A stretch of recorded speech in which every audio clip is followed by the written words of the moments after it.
Hi, Victoria here from HBA Encompass, the Bookkeeper Hub and author of Zest for Success. Following on from yesterday's chat about procedures, yes, I'm still back in my car studio, still waiting for the kids to come out of school, making the best use of my time. Hopefully you're making the best use of your time by watching this video today. So we've talked about procedures and why you need them to be able to delegate, to be able to grow your business. We've had a chat about different office procedures. I didn't go into detail about the sales and marketing procedures or the production procedures because they're individual to every business and the way that you run it. I asked you as your task yesterday to brainstorm all the procedures that you have and to have a crack at videoing and trying to get some procedures down, even if you just have a library of videos of this is how we do it here. Because at the end of the day, it's your business and you want them to do whatever process it is, whatever job they have to do, the way we do it here. It was explained to me the other day, does the dog wag its tail? Or does the tail wag its dog?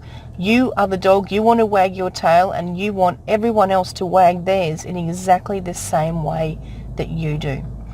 So following on from those procedures, I just want to have a little chat about staff.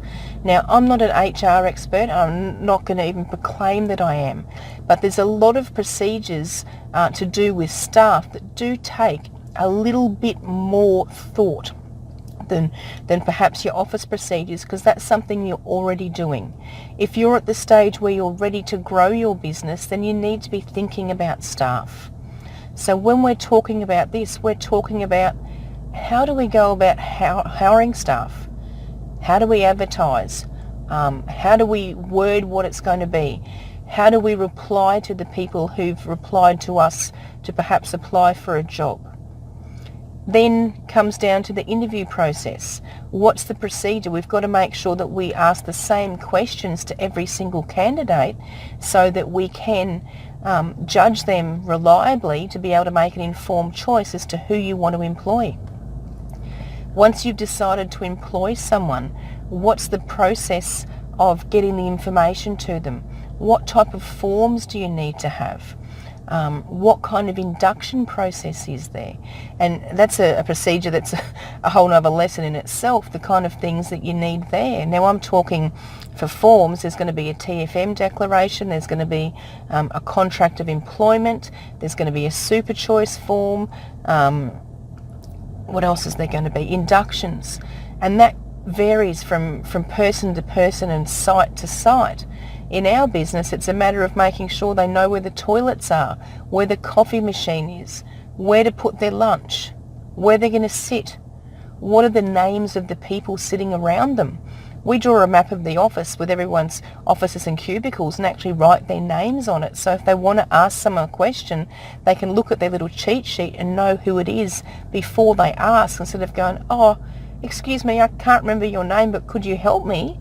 As opposed to going, hi Kate, would you mind giving me a hand? It just instills confidence in your employees. Then we go down the track of obviously the production or the admin procedures that they're going to need to fulfill their job, but also review procedures. How do we review our staff? How do we make sure they're performing? What are the targets or the key performance indicators that you're going to have for each employee?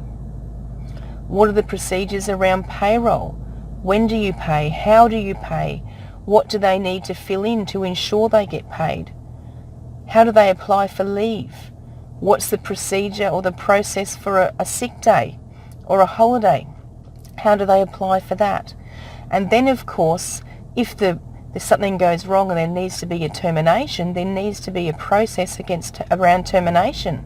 Now, I am going to say this to you, that there is an add-on to Xero that's called Enable HR that does have a lot of these procedures and the templates for the documents available.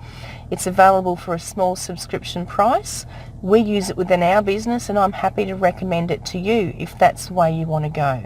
But just to get your mind around all the different types of things that there are employing staff and the myriad of procedures that are there that are not just about the way that they do their job, but the way that they fit into your organisation as a whole.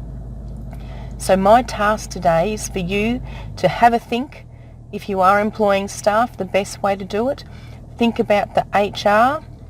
Decide if you're going to do it yourself or if you are going to employ an HR consultant. By all means, have a look at Enable HR. Let me know how you go, and I'll see you on the other side.